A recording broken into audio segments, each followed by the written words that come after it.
சிறகடி காசு சீரியலில் இனி என்ன நடக்க போகுது அப்படின்னு தான் பார்க்க போகிறோம். இங்கே மீனா கிட்ட சிந்தாமணி ஏற்பாடு பண்ணி வச்சுருந்த ஆட்கள் வந்து மீனா கிட்ட கையில் இருக்க பொருளை காமிச்சு பணத்தை பூராமே எட்டு போயிருந்தாங்க. உடனே மீனா என்ன செய்யணும் தெரியாமல் ஏங்கிறாங்க. ஒன்றும் நடக்கலை. உடனே முத்துக்கு ஃபோன் பண்ணி, ஏங்க நான் வந்துட்டு இருக்கும்போது 2 பேரும் கையில் உள்ள பொருளை காமிச்சு என்கிட்ட பணத்தை எட்டு போயிட்டாங்க அப்படிங்கிறாங்க. என்ன மீனா சொல்கிற, கவனமாக போயிருக்கோண்டமா அப்படிங்கும்போது, சரி உனக்கு எதுவும் ஆகலையே அப்படிங்கும்போது, இந்த இடம் ஏது இடங்கிறாங்க, இந்த இடம் அப்படிங்கிறாங்க. சரி நான் உடனே வரேன் அப்படின்னு சொல்லி அவசர அவசரமாக வராங்க. மீனா மீனா என்னாச்சு அப்படிங்கிறாங்க. ஏங்க நான் வந்துட்டு இருந்தேங்கன்னு அழுகுறாங்க. மீனா நல்லா அழுவிய நிப்பாட்டு, நடந்து போச்சு, இப்போ என்ன சினிமா தான் செய்யணும், வா ஸ்டேஷனுக்கு போகலாம், ரொம்ப நேரம் இல்லை வா அப்படின்னு சொல்லி ஸ்டேஷனுக்கு கூப்பிட்டு போகிறாங்க. அங்கே அவங்களுக்கு ஏகப்பட்ட வேலை இருக்கணுன்னே மீனாவையும் முத்தையும் கண்டுக்கிடவே மாட்டேங்காங்க. மாட்டேனோடனே, சார் நல்லா இருப்பீங்க, எப்படியாவது கண்டுபிடிச்சி கொடுங்க சார், நான் பணம் வந்து வீட்டை மீட்கணுங்கிறதுக்கு தான் சார் இப்படி கஷ்டப்படுதான் வைக்கிறோம் அப்படிங்கிறாங்க. தம்பி யாருக்கு தான் கஷ்டம் இல்லை, எல்லாருக்கும் கஷ்டம் தான். நாங்கள் பார்க்குற வேலை பெரிய ஊரி தம்பி, கொஞ்சம் பொறுங்க, ஓரமாக இருங்க, அதிகாரி வரட்டும் சொல்கிறேன் அப்படிங்கிறாங்க. உடனே ஒரு அதிகாரி இருந்தோன்னா, சார் அப்படிங்கிறாங்க. என்ன தம்பி என்ன விஷயம் அப்படிங்கிறாங்க. சார் இன்னைக்கு தெரியுதா சார் அப்படிங்கிறாங்க. உன்னைக்கு தெரியும் தம்பி, டிரைவர் தம்பி தானே, என்ன விஷயமா இருந்தீங்க அப்படிங்கிறாங்க. சார் என் பொஞ்சாதி காரில் பைக்கில் வந்து பணம் கொண்டு போயிருக்கா, அதை 2 பேர் பொருளை காட்டி பணத்தை எட்டு போயிட்டாங்க. என் வீட்டம்மா எவ்வளவோ அதை வாங்கிறதுக்கு பார்த்துருக்காங்க, நடக்கலை அப்படிங்கிறாங்க. தம்பி அப்படியா, எந்த இடம் ஏதோ இடம்னு எழுதி கொடுத்தியா அப்படிங்கிறாங்க. எழுதி கொடுத்தேன் சார் அப்படிங்கிறாங்க. சரி தம்பி 2 நாள் கழித்து உங்களுக்கு ஃபோன் பண்ணுதேன், அப்புறம் வாங்க என்ன கிளம்புங்க அப்படிங்கிறாங்க. இல்லை சார் உடனே பணம் வந்தால் தான் வந்து முடியும், ஏன்னு கேட்டால் எங்கள் வீடு ஏலம் போக போகுது அப்படிங்கிறாங்க. தம்பிங்க பாருங்கள், உடனே எல்லாம் பணத்தை இது பண்ண முடியாது, நாங்கள் எங்கே நடந்துச்சு அது நடந்துச்சுன்னு பார்க்கணும் என்ன. அதுபோக நீ வந்து எப்படி வந்து சம்மந்தமாக கேட்குங்க அப்படின்னு யாரும் கேட்டாங்கன்னா, இவங்க பேப்பர் எழுதி கொடுத்துருக்காங்க, அது சம்மந்தமாக தான் கேட்கணும்னு சொல்லணும், இவ்வளோ நடைமுறை இருக்கப்பா அப்படிங்கிறாங்க. சார் ஏதாவது பார்த்து செய்யுங்க அப்படிங்கிறாங்க. யோ இங்கே வரோம் அப்படிங்கிறாரு எழுத்தாளர், இங்கே வரோம் அப்படிங்கிறாங்க. என்ன சார் அப்படிங்கிறாங்க. இவங்ககிட்ட பேப்பரில் எழுதி வாங்கிக்காங்க, வாங்கிட்டு அனுப்பிவிடுங்க அப்படின்னு சொல்லிட்டு அவரும் வெளியே கிளம்பிடுறாரு. முத்து சொல்கிறாரு, மீனா இவங்களை நம்பினா வேலைக்கு ஆகுது போல், நம்ம தான் ஏதாவது பண்ணணும் மீனா அப்படிங்கிறாங்க. நம்ம என்னங்க பண்ண முடியும் அப்படிங்கிறாங்க. அதான் தெரில மீனா, பணமும் நம்ம கை காசு கிடையாது, இது அந்த ஃபைனான்ஸ் செட்டு வாங்கின பணம், 8 காரும் அடகுல இருக்குது. அதுபோக எங்கள் பழைய ஓனரு முத்துவே கட்டாட்ட நான் கட்டிக்கிறேன் அப்படின்னு சொல்லியிருக்காரு, அப்பா சாணத்துலேருந்து சொல்லியிருக்காரு. இப்போ என்ன செய்யணும்னே தெரியல, அம்மா வேறு ரொம்ப நம்பிக்கிட்டு இருக்காங்க வீடு நம்மளுக்கு வந்துடும்னு சொல்லிட்டு, இப்போ என்ன மீனா செய்கிறது அப்படின்னு சொல்லிட்டு அழுகிறாரு. ஏங்க நீங்கள் அழுதீங்கன்னா எப்படிங்க அப்படிங்கிறாங்க. என்ன செய்ய மீனா, வா நம்ம ஏலம் நடக்கிற இடத்துக்கு போய் சொல்லி பார்ப்போம் அப்படின்னு சொல்லி ஏலம் நடக்கிற இடத்துக்கு போகிறாங்க. போய் எல்லாரையும் கையெடுத்து கும்பிடுதாங்க. ஐயா அங்கே பாருங்கள், இந்த வீடு எங்கள் வீடு, எங்கள் அம்மாவுக்கும் எங்கள் குடும்பத்துக்கும் இது முக்கியமான வீடு, எங்களுடைய உணர்வில் ஒத்துப்போன ஒரு வீடு, அதனால் இந்த வீடை யாரும் நீங்கள் நினச்சாதீங்க, எடுக்காதீங்க, எங்களுக்கு வேணும், நாங்கள் பணம் இதை வந்து எப்படியாவது ஏலம் விடாமல் நிப்பாட்டலான்னு கொண்டுலான்னு பார்த்தோம், அந்த நேரத்தில் மீனாட்டை யாரோ இது பண்ணிட்டு போயிட்டாங்க, வச்சுட்டாங்க அப்படி இப்படிங்கிறாங்க. உடனே ஏலம் நடக்கிற இடத்துல ஃபைனான்ஸ் சொல்லிடுறாங்க. தம்பி சும்மா கிடந்துங்க கிளம்பிட்டு இருக்காதிங்க, ஏலம் முடிய போகுது, நீங்கள் கிளம்புங்க அப்படிங்கிறாங்க. சிந்தாமணி ஏற்பாடு பண்ணி வச்ச ஆள்கிட்ட அந்த வீடை கொடுத்துருந்தாங்க. சிந்தாமணி ஃபோன் பண்ணி சொல்லுவாங்க, முத்து மீனாவும் பணத்தை வேணாலும் வந்து நின்றாங்க, நான் வந்து அதெல்லாம் ஒன்றும் பண்ண முடியாது, கிளம்பு அப்படின்னு சொல்லிட்டேன், நம்ம ரெடி பண்ண ஆளுகளை வச்சு வீடு எடுத்தாச்சு, வீடு உங்களுக்கு தான் அப்படிங்கிறாங்க. ஃபைனான்சியரை நல்ல கதையாக செஞ்சீங்க, நான் அந்த ஏலத்துக்கு வரேன்னு நினச்சேன், நல்ல வேலை வரலை, அந்த முத்து மீனா வந்திருக்காங்களா, இருக்கட்டும், நம்மகிட்டலாம் என்ன முடியுமா அப்படிங்கும்போது, சிந்தாமணியம்மா அவங்க பணத்தை உண்மையிலே காங்கலங்காங்களே, ஏமாத்தாங்களா, சும்மா வந்து பொம்மாது பண்ணிக்கிட்டு இருக்காங்களா அப்படிங்கிறாங்க. இல்லை ஃபைனான்சியரை, உண்மையிலேயே பணத்தை அவன் ரெடி பண்ணிட்டான், நான் தான் அவங்க வரையில் மீனாட்டை ஆட்டையை போட்டு கொண்டு வந்துட்டேன், பணம் என்கிட்ட தான் இருக்குது, சரி வீடு நம்மளுக்கு வந்துட்டுல, ஆட்டை பண்ணுற பணம் தான் உங்கள்கிட்ட தந்தது அப்படிங்க. ஐயோ அது எனக்கு வேண்டாம், நீங்கள் எனக்கு தர வேண்டிய பணம் தான் தந்துட்டீங்கள, வீடை வந்து வீட்டு பத்திரத்தை எப்போ உங்கள்கிட்ட கொடுக்கணும் அப்படிங்கிறாங்க. நாளைக்கு என் பேரை எழுதி கொடுக்க சொல்லிடுங்க அவ்வளோதானே அப்படிங்கிறாங்க. சரி ரைட்டு அப்படிங்கிறாங்க. எங்கள் முத்து மீனாவும் வீட்டுக்கு வந்து நிற்காங்க. பார்த்து மீனாவும் முத்தையும் பார்த்துட்டு, என்ன முத்து பத்திரத்தங்க, என் வீட்டு பத்திரத்தங்க, நம்ம வீட்டுக்கு போகலாம்லடா, டேய் முத்து அப்படிங்கிறாங்க. உடனே முத்து அழ ஆரம்பிச்சிடுறாரு. என்னடா அழுற அப்படிங்கிறாங்க விஜயா. அண்ணாமலை ஏன் முத்து என்னாச்சு அப்படிங்கிறாங்க. இல்லைப்பா, நானும் மீனாவும் எப்படியாவது வீட்டு பத்திரத்தை கொண்டு வந்துடலாம், நம்ம வீட்டுக்கு நம்ம போயிடலாம் அப்படின்னு நினச்சி என்னெல்லாமோ ரெடி பண்ணோம்பா, நடக்காமல் போச்சு அப்படிங்கிறாங்க. என்னடா நடக்காமல் போச்சு அப்படிங்கும்போது, மீனா வந்து வரையில் இப்படி 2 பேர் வந்து பணத்தை பொருளை காட்டி வாங்கிட்டு போயிட்டாங்கப்பா அப்படிங்கிறாங்க. இதை கேட்ட விஜயா, டேய் முத்து விளையாட்டுக்கிட்டு இருக்காடா, விளையாட்டு நேரம் இல்லைடா அப்படிங்கிறான். உண்மையிலம்மா அப்படிங்கிறாங்க. தெரியும்டா, நீனும் பொண்டாட்டியும் நாங்கள் பணத்தை புரட்டி அந்த வீடை என் வீடை எனக்கே தந்துடுன்னு சொன்னீங்களா, அப்போவே நான் நம்பியிருக்கக்கூடாது. நான் ஏதாவது செஞ்சுருக்கணும். என் ஃப்ரெண்டு ராஜேஷ்கிட்ட கேட்டிருக்கணும், இல்லை எங்கள் அத்தைக்கிட்டையாவது கேட்டிருக்கணும். ஏங்க ஊரில் உள்ள நம்ம அத்தைகிட்டையாவது கேட்டிருக்கலாங்க. இப்போ வீடு போச்சு பார்த்தீங்களா அப்படின்னு சொல்கிறாங்க. விஜயா முதல்ல முத்து என்ன சொல்கிறான்னு கேட்போம் அப்படிங்கிறாங்க. என்னங்க சொல்கிறது, எல்லாம் ஏமாற்றி வளங்க அப்படிங்கிறாங்க. இதை கேட்டோன்னா முத்து, எப்பா இந்த பேப்பரை பாருப்பா, ஸ்டேஷன்லேருந்து எல்லாம் போயிட்டு தான்ப்பா வரோம். அவங்க உடனே பணத்தை ரெடி பண்ண தர முடியாதுங்க, 2 நாள் ஆகும் பொறுங்கங்கிறாங்க. இப்போ என்ன செய்யணும்னு தெரிலப்பா, இந்த வீடை ஒரு ஆள் எடுத்துட்டாரு, ஆனால் சிந்தாமணி எடுத்த மாதிரி இல்லைப்பா அப்படிங்கிறாங்க. உடனே நம்மளை சரிப்பா விடு, எது நடக்குமோ அதான் நடக்கும். பெரியவங்க சொல்லுவாங்க, எவ்வளோ தான் உருண்டாலும் ஒட்டுதான் மண்ணு மட்டும்தான் ஒட்டுன்னு சொல்லுவாங்க. அந்த வீடு நம்மளுக்கு வரக்கூடாதுன்னு இருக்க என்னமோ, நம்மளுக்கு வரணும் அப்படின்னா தான் அந்த வீடு வந்திருக்கும்டா முத்து. சரி பார்த்துக்கலாம் அப்படிங்கிறாங்க. எப்பா நீனே தெம்பாக இருக்கும்போது நான் தெம்பாக இருக்க மாட்டேனாப்பா, கண்டிப்பாக நம்ம வீடு மாதிரி இன்னொரு வீடு நான் கண்டிப்பாக அம்மாவுக்கு வாங்கி கொடுப்போம்பா அப்படிங்கிறாங்க. இதை கேட்ட விஷயம், ஆமாம் கிழிச்ச ஒன்றும் இல்லாமல் மேலே ரூம் போனாலும் எடுக்கிறதுக்கே நீ இவ்வளோ நாளாக இது பண்ணிகிட்டு இருந்த. அதுபோக உன் பொண்டாட்டி காலத்தில் நான் தங்கச்சின்னு வாங்கி போடாமல் இருக்க மாட்டோம்னா இன்றைக்கி வரைக்கும் ஒரு பொட்டு தங்கத கண்ணில். நீ என்னன்னா எனக்கு வீடு வாங்கி தருவாங்க, அதெல்லாம் நடக்கவே நடக்காது. எனக்கு வீடு வாங்கி தரேன்னா என் மனோஜோவில் தான் முடியும் அப்படின்னு சொல்லிக்கிட்டு இருக்கும்போது மனோஜுக்கு ஃபோன் பண்ணணும்னு சொல்லிட்டு, மனோஜ் அப்படிங்கம்மா முத்து வீட்டு பக்கத்தில் வந்துட்டானா, நான் வீட்டுக்கு கிளம்பி வரலாமாம்மா, எனக்கு இங்கே கடையில் தூங்கி சரியாகவே ரெஸ்ட்டு கிடைக்கலம்மா, அதனால் மதியம் நல்லா சாப்பிட்டு தூங்கணும்னு நினைக்கம்மா, மீனை வேறு நல்லா சமைப்பாலாமா, நல்லா கறி எடுத்து ஆக்க சொல்லுமா, சாப்பிட்டு ஒரு தூக்கத்தை போடணுமா அப்படிங்கிறாங்க. டேய் நான் சொல்ல வரதை கேளுடா மனோஜ் அப்படிங்கிறாங்க. சொல்லுங்கம்மா அப்படிங்கிறாங்க. இந்த முத்து மீனாவை நீ ஏமாற்றிருக்காங்கடா, இப்போ பணம் அவங்ககிட்ட யாரோ ஆட்டை போட்டாங்க வச்சுட்டாங்கன்னு இங்கே நாடகம் ரெடி பண்ணிகிட்டு இருக்காங்க. மற்றபடி அவங்க நம்மளுக்கு வீடை தரணும்னு நினைப்பே கிடையாது அப்படின்னோன்னா மனோஜ் சிரிக்காரியாம்மா, இவ்வளோ பெரிய பணம் 38 லட்ச ரூபா பணம் இந்த முத்தை நம்பி யாராவது கொடுப்பானாம்மா? 4 சோப்பு டாப்பா மாதிரி யார் வச்சுருக்கான், அந்த சோப்பு டாப்பா வச்சு யாரும்மா கொடுப்பா? அதெல்லாம் நடக்கிற கதை கிடையாது. நீ முத்து ஏமா நம்பிக்கிட்டு இருக்க வச்சுக்கிட்டு இருக்க அப்படிங்கும்போதே மனோஜ், நான் கூட அந்த முத்து சொன்ன வாக்க காப்பாற்றுவான் அப்படின்னு நினச்சேன். ஆனால் இனிமேல் எனக்கு வீடு வரும்னு நம்பிக்கை இல்லைடா. இதுக்கு மேலே இந்த மீனா வீட்டில் என்னால் இருக்க முடியாது, நான் கிளம்பி வரேன் அப்படிங்கம்மா. இங்கே எப்படிம்மா அப்படிங்கிறாங்க. டேய் பவலில் பூரா உன் சேரில் நான் உட்காந்துக்கிட்டேன், நைட்டு வழக்கம் போல் உன் தங்கிக்கிட்டேன்டா, எனக்கு இங்கே முடியாது, நான் ஒரு நிமிஷம் கூட இருக்க மாட்டேன் அப்படின்னு சொல்லி வீட்டுக்குள்ளே எங்கே நான் கிளம்புறேன் அப்படிங்கிறாங்க. எங்கே விஜயா கிளம்ப போகிறேன், எங்கே கிளம்ப போகிற பொறு, இன்னும் 1 வாரம் கழிச்சு நம்ம கிராமத்தை பார்த்து போவோம் அப்படிங்கிறாங்க. இதை கேட்டால் விஜயா சொல்கிறாங்க, அதே எதுக்குங்க நான் போகணும், நான்லாம் கிராமத்தில் அத்தை வீட்டிலாம் இருக்க மாட்டேன், அங்கே இருந்தோம்னா இனி ஏதாவது சொல்லிக்கிட்டே இருப்பாங்க உங்கள் அம்மா, அதுபோக அந்த வேலை செய் இந்த வேலை செய் நான் மாமியார் அப்படின்னுட்டு இருப்பாங்க அப்படிங்கிறாங்க. விஜயா ஒன்றையும் மாதிரி பண்ண மாட்டாங்க, அதுபோக நீ ஏட்டி கூட்டி பண்ணுத, உனக்கு புரியணுங்கிறதுக்காக தான் எங்கள் அம்மா பண்ணுவோம் அப்படிங்கிறாங்க. நல்லா பண்ணாங்க, இப்போ எனக்கு அதெல்லாம் இது கிடையாது, நான் என் மகன் என் கடை வச்சுருக்கான், அங்கேயே தங்கிக்கிடுவேன், அங்கேயே சாப்பிட்டுக்கிடுவேன், ஒன்றும் பிரச்சனை இல்லை, மனோஜ் 3 நேரம் எனக்கு கடையில் சாப்பிட வாங்கி தர மாட்டேன், நான் கிளம்புறேன் அப்படின்னு சொல்லி கிளம்புறாங்க.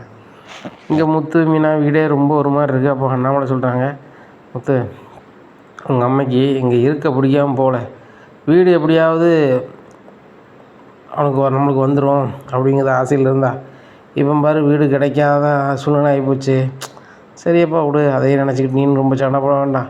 இப்போ எனக்கு இருக்க ஒரே மனச்சங்கடம்னா என்னென்னா, நீ கடன் வாங்கின காசு காணாமல் போயிடுச்சா, இது எப்படி நீ இது பண்ண போகிற ஒன்றும் புரியல, சீதா மாப்பிள்கிட்ட பேசி ஏதாவது பண்ணலாமா அப்படிங்கிறாங்க. எப்பா எங்களுக்கு ஒன்றா ஏதாவது பண்ணுவார், ஏடி இப்படி பண்ணுவார், சரி வராதுப்பா அப்படின்னு இருக்கும்போது சீதா மாப்பிள்ளை கால் பண்ணுறாங்க மீனாக்கு. அண்ணி பணம் யார் எட்டு போனா என்ன எட்டு போனா அப்படின்னு கேட்கும்போது இப்படி நடந்துச்சு குழந்தை அப்படிங்கிறாங்க.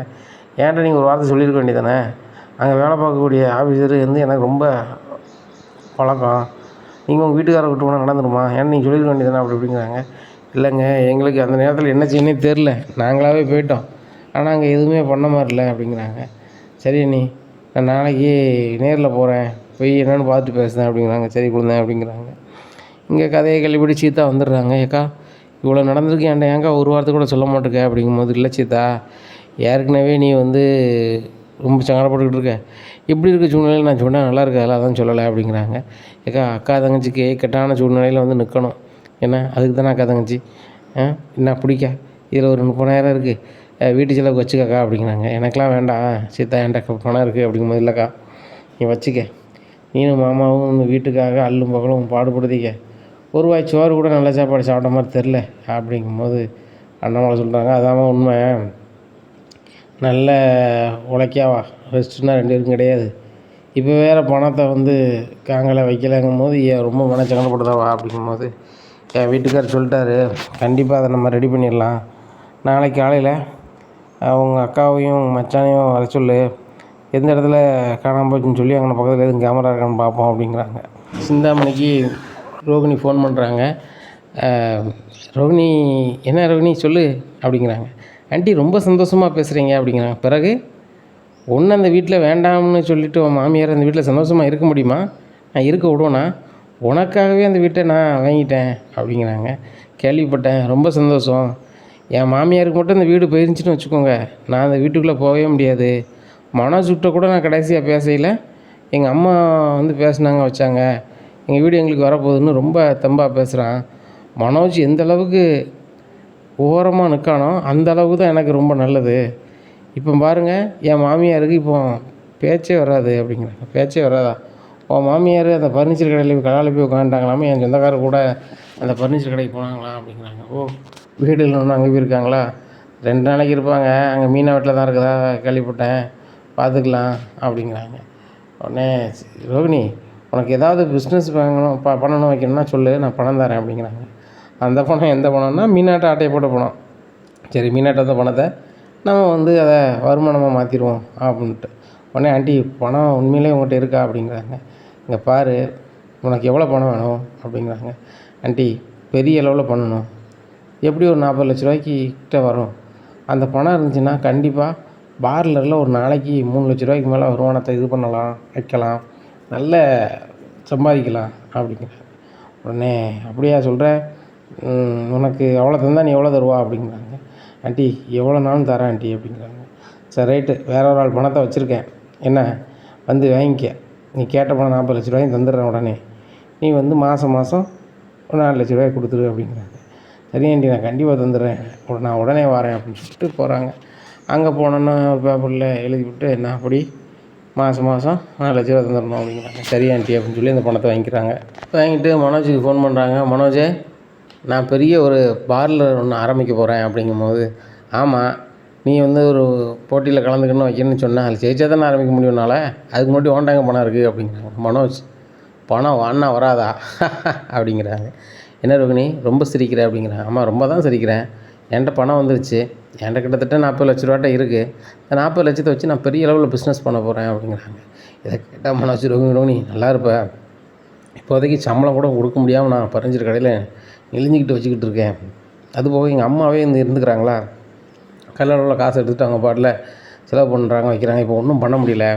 அதனால் நீ அந்த 40 லட்ச ரூபாயை இப்போதைக்கு பிஸ்னஸ் ஆரம்பிக்காத, நான் சொல்லும் போது ஆரம்பி, எனக்கு ஒரு 10 லட்ச ரூபா இருந்தேன்னு வச்சுக்கோங்க, அதை வச்சு நான் ஓரளவு சரி பண்ணிவிடுவேன் அப்படிங்கிறாங்க. மனோஜுங்க பாருங்கள், உங்களுக்கு ஏகப்பட்ட செலவு இருக்குது, நிறைய கம்பெனிக்கு நீங்கள் பணம் கொடுக்காமல் இருக்கீங்க, உங்களுக்கு இந்த 40 லட்ச ரூபா இருந்தாலும் காணாது. ஆனால் அந்த கடையில் பெருசாக வருமானம் எதுவும் வரலை, சம்பளத்தை நீங்கள் சும்மா கொடுத்துட்ருக்கீங்க. அதனால் நான் வந்து அந்த ஃபர்னிச்சர் கடைக்கெலாம் கொடுக்க இயலாது. நான் சொல்லுறதை கேட்குறதா இருந்தால் இந்த 40 லட்ச ரூபாயை நான் உங்களுக்கு வேணாலும் தரேன் அப்படின்னு ரோகிணி சொல்லுதா. அப்போ நீ வந்து பார்லர் ஆரம்பிக்கலையா அப்படிங்கிறான் மனோஜ். பார்லர் ஆரம்பிக்கிறதுக்கு எனக்கு பெரிய அளவில் பணம் வராது. ஏன்னு கேட்டால், எனக்கு தெரிஞ்சவங்க பார்லரை கொடுக்க போகிறாங்க, அவங்க வெறும் 2 லட்சம் தான், மாதம் எனக்கு இவ்வளோன்னு தந்துடுன்னு சொல்லிட்டாங்க. நான் அதை வச்சு நான் இது பண்ண போகிறதில்ல, என்கிட்ட தான் 40 லட்ச ரூபாய்க்கு அதை வேண்ட தந்துடுறேன். ஆனால் நீ ஏன் சொல்ல கேட்கணும், நம்ம 2 பேரும் சேர்ந்து வாழணும், அதுபோக நம்ம 2 பேரும் தனி கொடுத்தனம் போகணும், அது உன்னால் முடியும்னா சொல்லு, இப்போவுமே அந்த பணம் தந்துடுறேன் அப்படிங்கிறாங்க. ரோகிணி, நம்ம கண்டிப்பாக தனி கொடுத்தனம் போயிடுவோம், அந்த 40 லட்சம் யாரும் கொடுத்துரு, அதை வச்சுருந்தா நான் யாரும் கொடுக்க மாட்டேன். நான் வந்து ஒரு பார்லர் நடத்தாமல் போகிறேன், ஆனால் அந்த பார்லரை வந்து நான் வாடகைக்கு எடுத்து அதில் வர வருமானத்தில் எனக்கு 75% 25% ஓனரும் கொடுக்க போகிறேன். இதை வந்து நான் ஒரு ஆள்கிட்ட வந்து நான் புதுசாக எடுத்து நடத்த போகிறேன் அப்படி இப்படின்னு சொல்லி தான் அந்த பணத்தை வாங்கி வச்சுருக்கேன். எல்லாம் வாங்கினது உங்களுக்காக தான் மனோஜ், நீ ரொம்ப சங்கடப்படுத, நீ அதை கொடுத்துட்டு கடையும் நம்ம விற்றுட்டு வெளியூரில் போய் நம்ம பெருசாக வேறு ஏதாவது பிஸ்னஸ் பண்ணி ஜெயிக்கலாம் அப்படி இப்படின்னு நம்ம பேசுகிறாங்க. மனோஜுக்கு இந்த பக்கமும் ஆசையாக இருக்குது, அந்த பக்கமும் ஆசையாக இருக்குது. இங்கே ராஜேஸ்வரிக்கு ஃபோன் பண்ணுதாங்க, யாருக்கு, மீனா அங்கே பாருங்கள், விஜயாவோட ஃப்ரெண்டுக்கு ஃபோன் பண்ணுதாங்க.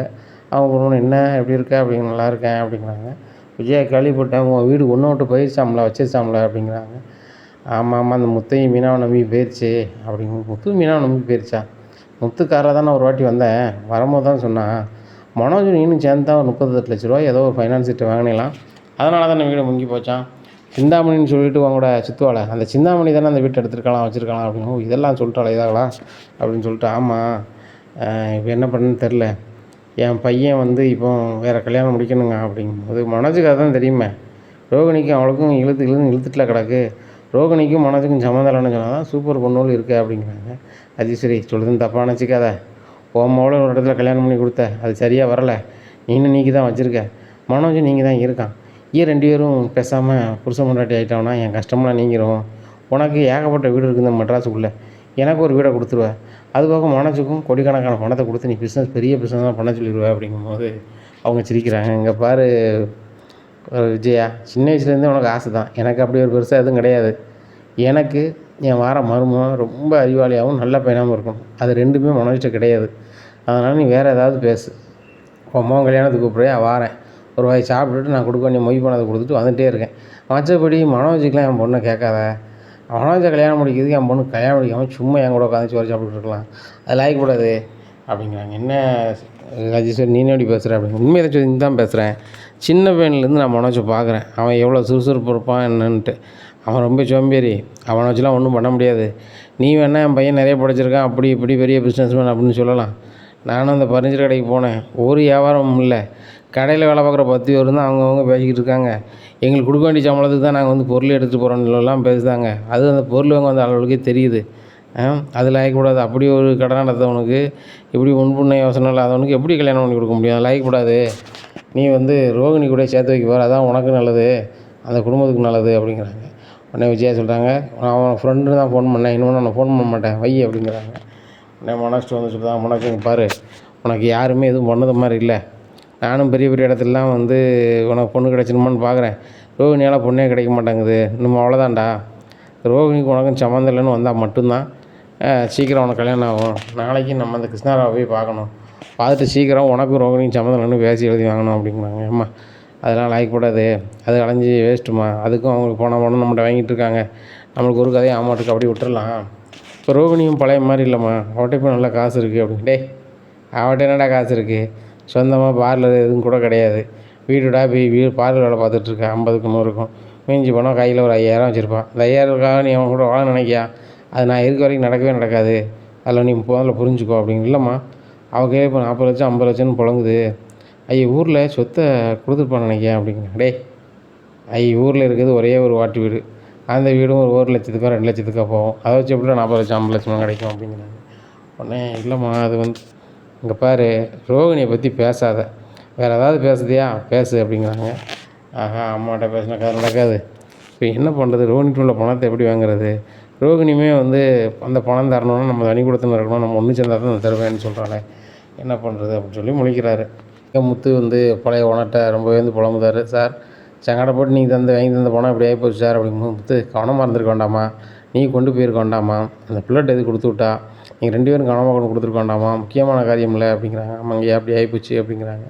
சரி தம்பி, நீங்கள் வந்து யாரையும் இன்னும் செய்யலை, என்ன டக்காலிட்டி பண்ணி அந்த பணத்தை வாங்கலை, கடன் தான் வாங்கியிருக்கீங்க, கண்டிப்பாக அந்த பணம் உங்களுக்கு வந்து சேரும், எனக்கு தெரிஞ்ச அதிகாரிட்டையும் பேசுகிறேன்னு சொல்லி அவர் பேசணுன்னா முத்தை வர சொல்கிறாங்க. முத்தை வர சொல்லிட்டு, தம்பி ஒன்றும் பிரச்சனை இல்லை, நீ இன்னாருக்கு வேண்டிய ஆள்னு சொல்லவே இல்லை தம்பி, அவர் ரொம்ப நல்ல மனுஷன், நான் இது பண்ண சொல்கிறேன், ஸ்டேஷனில் வந்து 2 பேரும் அனுப்புகிறேன் அப்படின்னு சொல்லி 2 பேரும் அனுப்பி, அங்கே பக்கத்தில் எதுவும் கேமரா இருக்கான்னு பாருங்கப்பா அப்படிங்கிறாங்க. பார்க்குறாங்க, அதனால் அதில் கேமரா எதுவுமே இல்லையே தம்பி, எப்படி தம்பி இது பண்ணுறது அப்படிங்கும்போது, சார் இதில் தானே கேமரா இல்லை, கொஞ்சம் தூரத்தில் இருக்குமா சார், அதை கொஞ்சம் பார்க்கலாம்ல சார் அப்படிங்கிறாங்க. சரி ரைட்டு பார்ப்போம், நல்ல குணத்துக்கு தான் பார்க்கலாம் அப்படின்னு சொல்லிட்டு அங்கேயும் இங்கேயும் பார்க்காங்க. நிறைய பேர் போயிருக்காங்க தம்பி, நிறைய பேர் போயிருக்காங்களே, இதில் யாருன்னு நம்ம சொல்ல முடியும், உங்களுக்கு யாரும் மேலேயாவது டவுட் இருக்கா அப்படிங்கும்போது, அப்போ தான் முத்துக்கு ஒரு யோசனை வருது, இந்த வீட்டை ஆட்டை போடணும்னு நினைக்கக்கூடிய ஒரே ஆள் சிந்தாமணி தான், என்ன வாசுதேவனுக்கும் இந்த வீட்டுக்கு நம்ம வரக்கூடாதுன்ட்டு நினப்பு இருக்கும், வேறு யாருக்கும் இது நினப்பு இருக்க போகிறது இல்லை, இல்லைன்னா இந்த ரோகிணியாக இருக்கணும், இந்த 3 பேரும் தான், இந்த 3 பேர் கூட வேண்டிய ஆள் யாருன்னு தெரியலையா அப்படின்னு சொல்லி யோசிக்காங்க. சார் எனக்கு கொஞ்சம் அவகாசம் வேணும், நான் ஒரு சில ஆதாரத்தை எடுத்துகிட்டு வரேன் அப்படிங்கிறாங்க. சரி தம்பி எட்டுவாங்க அப்படின்னு சொல்லி முத்து அனுப்பிடுவாங்க. முத்து அவங்களுக்கு தெரிஞ்ச ஃப்ரெண்ட்ஸு மூலமாக ரோகிணி எங்கே தங்கியிருக்காங்க, அப்புறம் வந்துட்டு சிந்தாமணி வீட்டு பக்கத்தில் யார் நம்ம ஃப்ரெண்ட் இருக்காங்க, அதுபோக இந்த வாசுதேவன் வீட்டு பக்கத்தில் யார் இருக்காங்கன்னு எல்லாத்தையும் விசாரிச்சுப்புட்டு இவங்க பக்கத்தில் வீட்டு பக்கத்தில் ஒரு வாரத்துக்கு முன்னக்கூட்டி வந்துட்டு போன எல்லாருடைய இதுவும் வேணும், கேமரா பதிவும் வேணும் அப்படிங்கிறாங்க. உடனே அப்படியா சரி அப்போ நான் பக்கத்தில் கேட்குறேன்னு சொல்லி அங்கே பக்கத்தில் உள்ள வீடுகள்கிட்ட கேட்காங்க. அந்த பதிவு பூரா எங்கே வந்து கொடுக்காங்க. முத்து மீனாவும் நைட்டு பூரா தூக்கமே இல்லாமல் இந்த வீடியோ பூரா பார்க்காங்க, யார் வந்தாங்க போனாங்க, யார் வந்தாங்க போனாங்கன்ட்டு. அதில் சிந்தாமணி வீட்டுக்கு அடிக்கடி ஒரு 2 பேர் வந்துட்டு போயிருக்காங்க. இங்கே அதேமாதிரி வாசுதேவன் வீட்டுக்கு 2 பேர் வந்துட்டு போயிருக்காங்க. இதெல்லாம் இது பண்ணோன்னா, மீனா இவங்களில் யாராவது நீ பார்த்துருக்கியா அப்படிங்கிறாங்க. ஏங்க இவங்கள தாங்க பார்த்துருக்கேன் அப்படிங்கிறாங்க. மீனா இவங்க தானே அடிக்கடி சிந்தாமணி வீட்டுக்கு போகிறாங்க அப்படிங்க. ஆமாங்க இவங்க தாங்க, இவங்க 2 பேர் தாங்க என்கிட்ட கையில் பொருளை காட்டி வாங்கிட்டு போனாங்க அப்படின்னா. ஓ அந்த வீடு நம்மளுக்கு வரக்கூடாதுன்னு சிந்தாமணி இந்த வேலையை பார்த்துருக்காளா? அவளை சும்மா விடக்கூடாது மீனா, என்ன பண்ணுறோம் பாரு அப்படிங்கும்போது, ஏங்க அது சரியாக வராது. இப்போ தான் நீங்கள் எந்த ஒரிக்கும் போக மாட்டீங்க வைக்க மாட்டீங்கன்னு சொல்லி உங்கள் பழைய ஓனர் அவர் வண்டி 5 வண்டியை உங்கள் பேரில் சும்மா தந்து உங்கள் பேரில் மாற்றி விட்ருக்காங்க. அந்த மாற்றி விட்டது மட்டும் இல்லாமல் நம்ம வீட்டுக்காக 40 லட்சத்தை வாங்கியும் கொடுத்துருக்காங்க. அந்த நம்பிக்கைக்கு நம்ம வந்து பத்திரமா இருக்கணுங்க. தயவுசெய்து நீங்கள் எதுவும் பண்ணக்கூடாது. நான் இதை அருண்கிட்ட சொல்லி எப்படியாவது இது பண்ணுறேன் அப்படிங்கிறேன். ஏங்க வேண்டாம் மீனா, எனக்கு தெரிஞ்ச ஆளே இருக்காங்க, அவங்ககிட்டே போகலாம் அப்படின்னு சொல்லிட்டு யார் இந்த கார் கொடுத்தாருல அந்த அவர் தெரிஞ்ச ஆஃபீஸர்கிட்டே போகிறாங்க. போய் சார் இவங்க தான் சார் பண்ணியிருக்காங்க, அந்த சிந்தாமணி தான் அப்படி பண்ணியிருக்காங்க அப்படிங்க. யார் அந்த சிந்தாமணியா? சிந்தாமணி ஏகப்பட்ட கதை பண்ணுதுன்னு சொன்னாங்க. சிட்டிக்குள்ளே இப்போ பிஸ்னஸ் எல்லாமே பெரிய பெரிய பிஸ்னஸ் நான் தான் பண்ணுது சார், நான் வந்த புதுசில் வந்து பேசிட்டு போனாங்க. இப்போ பார்க்குற வேலைலாம் இந்த வேலை தானே. அவர் வீட்டுக்காரர் கூட பெரிய ஃபைனான்சியர் அப்படின்னு. வீட்டுக்காரர் பெரிய ஃபைனான்சியர் அப்படின்னு. ஆமாம் பெரிய ஃபைனான்சியர் தான் அப்படின்னு சொல்லிட்டு சொல்கிறாங்க. இந்த இடத்துல ஃபைனான்ஸ் பண்ணுவாங்களா அவர் தான் அப்படிங்கிறாங்க. அதை கேட்டால் முற்றுக்கு பயங்கர ஷாக்கு. அவங்க தான் சிந்தாமணியோட மாப்பிள்ளைனே தெரில. ஏன்னு கேட்டால் அங்கே தான் வந்து சத்யா வேலை பார்க்கான். இந்த விஷயம் சத்யாவுக்கு தெரியுமான்னு தெரியலையே அப்படின்னு சொல்லிட்டு, சரி சார் எப்படியாவது இது பண்ணுங்கள் சார் அப்படிங்கும்போது, தம்பி அன்றைக்கி ஒரு நாள் பிஸியாக இருக்கேன், நாளைக்கு பார்த்துக்கலாம், நீ கிளம்புங்க அப்படின்னு சொல்லி அனுப்பி விட்டுதாங்க. வீட்டில் வந்து சத்யா கூப்பிட்டு, டேய் சத்யா நீ வேலை பார்க்கல ஓனரு, அது யாருன்னு தெரியுமாடா அப்படிங்கும்போது, என்னம்மாம்மா என்ன விஷயம் அப்படிங்கிறாங்க. இல்லைடா அது யார் என்ன வரும்னு தெரியுமா அப்படிங்கிறாங்க. தெரியுமாம்மா அப்படிங்கிறாங்க. உங்கள் ஃபைனான்சியர் உனக்கு தெரியும், இந்த சிந்தாமணியோட வீட்டுக்காரன்னு தெரியுமா அப்படின்னோடனே ரொம்ப நேரம் யோசனை பண்ணிட்டேன். ஆமாம்மா அப்படிங்கும்போதே, அப்போ நீ விரும்புகிற ரேகா வந்து சிந்தாமணியோட பொண்ணா அப்படிங்கிறாங்க. ஆமாம்மா அப்படிங்கிறாங்க. உனக்கு இந்த விஷயம் எப்படின்னா அது எப்போண்டா தெரியும் அப்படிங்கிறாங்க. ரேகா சொல்லி தான் மாமா தெரியும், எனக்கு முதல்ல தெரியாது. அது தெரிஞ்சதுக்கு முன்னாடி நான் உங்கள்கிட்ட சொல்ல வேண்டாம்னு நினச்சேன். கண்டிப்பாக சொன்னோம்னா உங்களுக்கு பிடிக்காது, ரேகாவுக்கு என்னை கல்யாணம் பண்ணிக்க மாட்டேன்னு நினச்சேன் அப்படிங்கும்போதே, நீங்களும் ரேகாவை விரும்புதிய, அந்த பிள்ளை நல்ல பிள்ளை, அவளும் நல்லா படிச்சிருக்கா, நீ நல்லா படிச்சிருக்க, 2 பேரும் வாழ்க்கை துணையாக தான் நல்லா இருக்குன்னு நினைக்கிறீங்க. அதுக்கு இடையில நாங்கள் ஏன் நினைக்க போகிறோம்? நாங்கள் அதுக்கு இடையில வரவே மாட்டோம். நல்லா இருங்க என்ன. இப்போ அந்த சிந்தாமணி தான் அவ்வளோ வேலையும் பார்த்துருப்பான்னு நினைக்கிறேன். நான் கோவத்தில் எதுவும் பண்ணிடக்கூடாது, பணம் கிடைக்காம போயிடக்கூடாது, அதனால் அந்த சார் சொல்லியிருக்கேன், நாளைக்கு ரெடி பண்ணி தரேன்ருக்காரு அப்படிங்கிறாங்க. சரி ரைட்டு அப்படின்னு சொல்லிட்டு இது பண்ணுறாங்க. மறுநாள் காலையிலே முத்து சேதனமே இருக்கார் சார் அப்படிங்கிறாங்க. சரி தம்பி இன்றைக்கி என்ன ஏதுன்னு பார்த்துருவோம், இவங்க எங்கே இருக்கிறாங்க ஏது இருக்காங்கன்னு சொல்லி அட்ரஸை பார்க்க சொன்னேன், பார்த்து வச்சுருக்காங்க. இன்றைக்கி காலையிலே நான் 2 பேரை அனுப்பி அவங்கள நான் கூப்பிட்டு வரேன் அப்படின்னு சொல்லி 2 பேரை அனுப்புகிறாங்க ஸ்டேஷனில் இருந்து. அவங்க போய், தம்பி இதில் மணிகண்டன் யார், இதில் சித்திரை யார் அப்படிங்கிறாங்க. உடனே நாங்கள் தான் சார் அப்படின்னு. ஒழுங்காக ஸ்டேஷனுக்கு வந்து சேருங்க, ஸ்டேஷனில் வந்து கூப்பிடுதாங்க அப்படின்னு. சார் எதுக்கு சார், நாங்கள் எதுவும் பண்ணலையே சார், வைக்கலையே சார் அப்படிங்கப்பா. இந்த தப்பு செஞ்சே செய்யலையா, ஸ்டேஷன் வந்து கூப்பிட்ருக்காங்க, ஒழுங்கு மாதிரியே அந்த சேரு அப்படிங்கிறாங்க. சரி சார் வந்துடுவோம் சார் அப்படிங்கிறாங்க. உடனே சிந்தாமணிக்கு ஃபோன் பண்ணுறாங்க. ஏக்கா இந்த மாதிரி ஸ்டேஷன்லேருந்து என்னை கூப்பிடுதாங்க வைக்காங்க, என்னை பற்றி எல்லா விஷயத்தையும் அந்த முத்து தெரிஞ்சுக்கிட்டுன்னு சொல்லிட்டானா அப்படின்னு. என்ன சொல்கிற அப்படிங்கிறாங்க. ஆமாக்கா என்னை பற்றி ஒரு விஷயத்தையும் அவங்க சொல்லிடாதீங்க, சொன்னீங்க அவ்வளோதான் அப்படிங்கிறாங்க. ஏக்கா நாங்களாம் சொல்ல மாட்டோங்க அப்படிங்கிறாங்க. அந்த ஆளை ஸ்டேஷனுக்கு கூப்பிட்டு போகிறாங்க. போனோடனே இந்த மீனாவை தெரியுதா அப்படிங்க. எனக்கு தெரில சார் அப்படிங்கிறாங்க. சார் இவங்க தான் சார் எங்கிட்ட பணத்தை அட்டை போட்டு போனது, எனக்கு நல்ல நினைவு இருக்குது சார், வச்சுருக்குங்க சார் அப்படி இப்படிங்கிறாங்க. ஏம்மா நாங்களே வெளியூர்லேருந்து இப்போ தான் வந்தோம் வச்சோம் அப்படிங்கிறாங்க. எந்த ஊருக்கு போனீங்க அப்படிங்கிறாங்க. சார் நாங்கள் வந்து திருநெல்வேலி போயிருந்தோம் போய்த்துக்காங்க அப்படிங்கிறாங்க. எதில் போனீங்க? பஸ்ஸில் தான் சார். எந்த ஊர் பஸ்ஸில், ஏது பஸ்ஸில்ங்கிறாங்க. எப்படி இறங்குனீங்க, எப்படி போனீங்கன்னா பதில் சொல்ல தெரியலப்பா வேன்னு முழிக்காங்க.